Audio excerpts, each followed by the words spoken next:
সুশান্ত কাশ্যপ বৰা মই লখিমপুৰৰ পৰা আহিছোঁ বৰ্তমান মই আসাম ডাউনটাউন ইউনিভাৰ্চিটিত BBA উইথ স্পেচিয়েলাইজেশ্যন IBMত অধ্যয়ন কৰি আছোঁ বৰ্তমান 2024 চনৰ পৰা মোৰ প্ৰথম বৰ্ষ আসাম ডাউনটাউন ইউনিভাৰ্চিটিত সম্পূৰ্ণ হৈছে মোৰ প্ৰথম বৰ্ষৰ অভিজ্ঞতা বুলি ক'বলৈ গ'লে ভাল ইয়াত মোৰ প্ৰথম বৰ্ষৰ অভিজ্ঞতা অতিকৈ ভাল ইয়াত আসাম ডাউনটাউন ইউনিভাৰ্চিটিয়ে বিভিন্ন ধৰণৰ কোৰ্ছসমূহ উপলব্ধ কৰাইছে এই কোৰ্ছসমূহৰ বিষয়ে সবিশেষ জানিবলৈ বাবে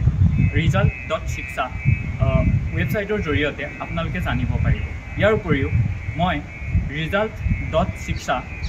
ৱেবছাইটক বা এপক ধন্যবাদ জনাইছোঁ যে তেওঁলোকৰ দ্বাৰা মোক গাইড কৰা হ'ল আৰু আসাম ডাউনটাউন ইউনিভাৰ্চিটিৰ বিভিন্ন সুবিধাসমূহ আৰু কোৰ্ছসমূহৰ বিষয়ে অৱগত কৰোৱা হ'ল চ' ধন্যবাদ result.shiksha ৱেবছাইট